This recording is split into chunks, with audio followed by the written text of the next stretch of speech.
या बिहेवियरिज्म क्या है, एक साइकोलॉजी का स्कूल ऑफ साइकोलॉजी है, विचार है, विचारधारा है पूरी, जो ये कहती है कि reward, punishment, trial and error, बार बार गलती करो फिर सीखो, ये सब क्या, प्रयास करो गलती होगी फिर सीखोगे, ये सब बातें आपके व्यवहारवादी लोग करते हैं और वाइगॉत्स्की ये बात नहीं करेंगे। A teacher providing help by breaking, देखिए नेगेटिव शब्द की अगर मैं बात करूं, प्याजे और वाइगॉत्स्की दोनों के बारे में लिख लीजिएगा या समझ लीजिएगा, चाहे वो प्याजे हो चाहे वाइगॉत्स्की हो, है ना, दोनों रचनावादी हैं। प्याजे जो है रेडिकल कंस्ट्रक्टिविस्ट हैं और वाइगॉत्स्की जो है वो सोशल कंस्ट्रक्टिविस्ट हैं। वाइगॉत्स्की सोशल कंस्ट्रक्टिविस्ट हैं। तो अगर हम देखते हैं प्याजे और वाइगॉत्स्की को, तो कुछ नेगेटिव शब्द हैं जो वाइगॉत्स्की और प्याजे कभी भी यूज नहीं करेंगे, जैसे रिवॉर्ड लिखा हुआ हो, ये बच्चे की एक्टिविटी पे ध्यान देते हैं, ना कि उसको रिवॉर्ड के लालच में या पनिशमेंट के डर से सिखाने पे, है ना। रिवॉर्ड हो, पनिशमेंट हो, रीइंफोर्समेंट हो कि पुनर्बलन, गुड, वेरी गुड, शाबाश, ये सब इनके काम का नहीं है। ये तो कह रहे हैं बच्चा पहले ही क्यूरियस है, बच्चा तो जिज्ञासु है, वो तो सीखना चाहता है, आप उसको सिखाइए तो सही। पनिशमेंट हो, कंडीशनिंग हो, ये ऐसे शब्द हैं सब, यानी दंड, पुरस्कार, पुनर्बलन, कंडीशनिंग जिसको हम कह रहे हैं अनुकूलन, ठीक। और क्या है यहाँ पे, ट्रायल एंड एरर हो गया। इस तरह की बातें प्याजे वाइगॉत्स्की नहीं करते नजर आएंगे। ये प्याजे और वाइगॉत्स्की की विचारधारा को, यानी रचनावाद को, जो मीनिंग मेकिंग की, अर्थ निर्माण की बात करता है, उसको सपोर्ट नहीं करते हैं। प्याजे और वाइगॉत्स्की बच्चों को पैसिव यानी निष्क्रिय रखने की बात नहीं करेंगे, रटवाने की बात नहीं करेंगे। तो ये बातें आपको देख लेनी है थोड़ा सा, है ना, क्लियर है। ये सब नेगेटिव हैं अगर प्याजे और वाइगॉत्स्की को ध्यान में रखें, क्योंकि वो ज्ञान की रचना पे फोकस कर रहे हैं, रटवाने पे नहीं। ये सब व्यवहारवादी काम है, ठीक है। चलें आगे बढ़ें। तो अगर हम देखें, क्वेश्चन ने क्या पूछा हमसे, best demonstrate Vygotsky's theory of learning, यानी वाइगॉत्स्की की थियोरी ऑफ लर्निंग को बेस्ट डिमॉन्स्ट्रेट करता है। A teacher providing help by breaking down complex problems into manageable parts and gradually reducing help as students gain proficiency, बिल्कुल सही बात है। Scaffolding यानी टेम्परेरी हेल्प, जैसे जैसे बच्चे की डिफिकल्टी लेवल कम होता जाए, वो उसको समझ में आता जाए, आप हेल्प कम करते जाएंगे, उस स्टेप पे मदद करना जहां बच्चा अटक रहा हो, और फिर उस मदद को हटा लेना। जैसे अभी मैं ये डिस्कशन करके आपकी मदद कर रही हूँ, लेकिन पेपर आप खुद ही देके आएंगे, तो यहाँ पे स्कैफोल्डिंग कहते हैं इसको, टेम्परेरी हेल्प की प्रक्रिया। थर्ड ऑप्शन है relying solely on textbooks and, जब बच्चे के माता पिता उसको लिखना सिखा रहे हैं, पेन पकड़ते हैं, शुरुआत में टीचर भी पेन पकड़वा करके कई बार मदद करती है सिखाने में, लेकिन जब वो खुद से सीख जाता है तो वो मदद हटा ली जाती है। तो टेम्परेरी हेल्प को स्कैफोल्डिंग कहते हैं, अस्थायी मदद। फिर आता है third option, relying solely on textbooks and lectures, सिर्फ लेक्चर पे और मेमोराइजेशन, रट्टाफिकेशन पे तो प्याजे वाइगॉत्स्की बात ही नहीं करेंगे। Expecting students to master difficult task without adult और पीयर सपोर्ट, नहीं। वाइगॉत्स्की तो कह रहे हैं समाज और संस्कृति, इनकी थियोरी का नाम ही है सोशियो कल्चरल अप्रोच, समाज और संस्कृति की मदद लेकर के सीखिए, ये बात तो वाइगॉत्स्की कह ही रहे हैं। क्वेश्चन नंबर 7 देखिएगा क्या कहता है। क्वेश्चन नंबर 7 फटाफट से बताएंगे, बहुत अच्छा सवाल है, इसको ध्यान से सॉल्व करना।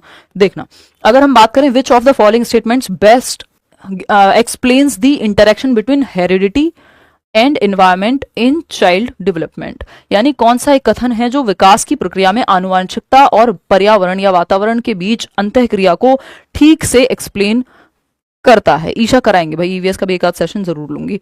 तो heredity completely determines a child's abilities and talents while the environment has no influence, यानी हेरिडिटी और एनवायरमेंट की अगर हम बात कर रहे हैं तो हेरिडिटी ही टोटली डिसाइड करती है बच्चे के विकास को, एनवायरमेंट का कोई रोल नहीं है। तो फिर हम क्यों पढ़ रहे हैं और क्यों पढ़ा रहे हैं, फिर तो दुनिया में सारे काम बंद कर दो, हेरिडिटी अपने आप कर देगी सारी चीजें। तो ये तो कहना गलत हो जाएगा, किसी भी एक साइड नहीं झुकना है पूरी तरह से। कुछ चीजों में हेरिडिटी का ज्यादा रोल है, कुछ चीजों में एनवायरमेंट का ज्यादा रोल है ना। आपकी आंखों के रंग में एनवायरमेंट कुछ नहीं कर पाएगा, क्योंकि वो आपको हेरिडिटी से मिला है, उसको आप नहीं बदल पाएंगे, लेंस ही लगाने पड़ेंगे एनवायरमेंट से। तो the environment solely shapes a child's development regardless of their genetic predispositions, यानी जो पर्यावरण है वो पूरी तरह से बच्चे के विकास को आकार देता है, चाहे उनकी आनुवांशिक प्रवृत्ति कुछ भी हो। यानी सिर्फ एनवायरमेंट ही शेप कर रहा है तो भाई ऐसा नहीं है। अगर मान लीजिए किसी को जन्म से ही, अगर स्टीफन हॉकिंग की बात करें, आई थिंक उनको सेरेब्रल पाल्सी था if I am not wrong, तो या कोई भी व्यक्ति जो एक कंडीशन के साथ जन्म लिया है, जिसने, जरूरी नहीं है कि वो एनवायरमेंट से ठीक ही हो जाए, सारी बीमारियां ठीक नहीं होती हैं, सारी चीजें ठीक नहीं होती हैं, है ना। आप सर्जरी कराते रहिए, शक्ल, एक्चुअल शक्ल थोड़ी बदलेगी, मतलब वो एक्चुअल थोड़ी है। फिर तो हेरिडिटी से जो मिल गया वो आप उसको अपनी मर्जी से नहीं बदल सकते। हेरिडिटी सेट्स दी पोटेंशियल, और वो अगर बदल रहे हैं तो एनवायरमेंट का उसमें रोल हो गया। फिर heredity sets the potential but the environment determines how that potential is realised, आनुवांशिक क्षमता निर्धारित करती है, लेकिन पर्यावरण जो है यह निर्धारित करता है कि उस क्षमता को कैसे साकार किया जाएगा। मतलब हेरिडिटी एक पोटेंशियल तो सेट कर देती है कि आपके अंदर ये क्षमता है, बट एनवायरमेंट ये सुनिश्चित करेगा कि पोटेंशियल रियलाइज हुआ है कि नहीं है। हो सकता है आप में एक साइंटिस्ट बनने की क्षमता हो, बट आपका जन्म ऐसे एक रिमोट एरिया में और ऐसे मे बी नक्सलाइट एरिया में हो गया हो कि जहां एजुकेशन तो छोड़िए, आपको एनवायरमेंट गन चलाने का ही मिला हो, तो कहां से आपका जो पोटेंशियल था साइंटिस्ट बनने का वो बाहर आ जाएगा।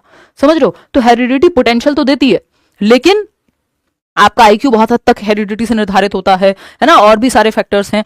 तो लेकिन जो एनवायरमेंट है वो एनवायरमेंट सुनिश्चित करेगा कि वो पोटेंशियल रियलाइज होगा कि नहीं होगा। पता नहीं कितने लोग जो हैं यहाँ पे बहुत अच्छे सिंगर बन सकते होंगे इस देश में, कितने लोग जो हैं बहुत अच्छे कुछ और मैथमेटिशियन बन सकते होंगे, साइंटिस्ट, डांसर, व्हाटएवर, बहुत कुछ बन सकते होंगे, बट उनको वो एनवायरमेंट कभी मिल ही नहीं पाया जिससे वो पोटेंशियल रियलाइज हो पाए।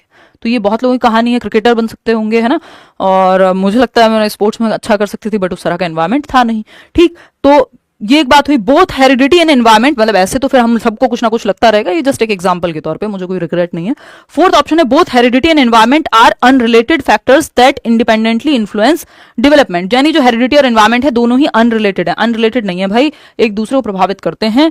ठीक है, तो थर्ड जो ऑप्शन है वो हमें थोड़ा सा सेंसिबल लग रहा है कि आनुवांशिकता क्षमता निर्धारित करती है, लेकिन पर्यावरण यह निर्धारित करता है कि उस क्षमता को कैसे साकार किया जाएगा। यानी heredity sets the limit, potential set कर देती है। मैं अभी एक पिक्चर के थ्रू आपको ये समझाऊंगी, है ना। हेरिडिटी लिमिट सेट कर देती है, हेरिडिटी पोटेंशियल बताती है हमें, लेकिन वो पोटेंशियल रियलाइज कैसे होगा, वो एक्चुअल में बाहर आएगा कि नहीं आएगा, ये एनवायरमेंट डिसाइड करेगा। तो हेरिडिटी सेट्स द लिमिट कि how far we can go. ठीक, लिमिट सेट कर देगी, वहीं एनवायरमेंट जो है ये लिमिट तक पहुंच पाएंगे आप या नहीं पहुंच पाएंगे, कितना दूर जा पाएंगे, ये एनवायरमेंट देखेगा।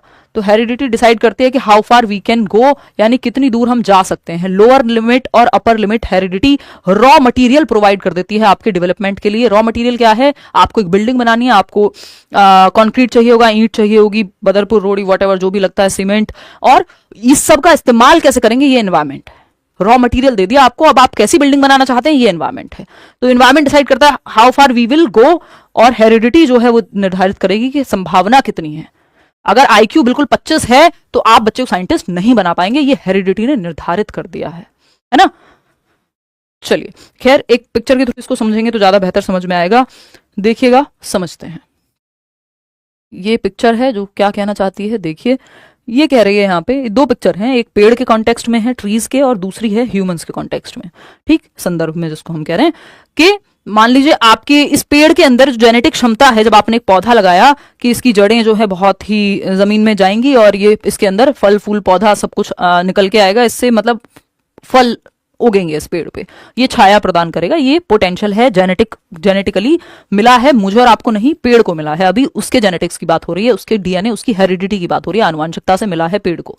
अब अगर इसको सही एनवायरमेंट नहीं मिलेगा, सही टाइम पे धूप नहीं मिलेगी, पानी नहीं मिलेगा, आपके घर में पौधे लगे होंगे, मान लीजिए उन पौधों को अगर आप पानी नहीं दे, पोटेंशियल है कि वो बहुत अच्छे से फल फूल सकते हैं, ये उनको जेनेटिकली मिला है, लेकिन वो रॉ मटीरियल जो मिला है वो एनवायरमेंट ही जब तक नहीं मिलेगा तब तक बात बनेगी नहीं। अगर सूरज, पानी, हवा, जल ये सब नहीं मिला, पौधा खत्म।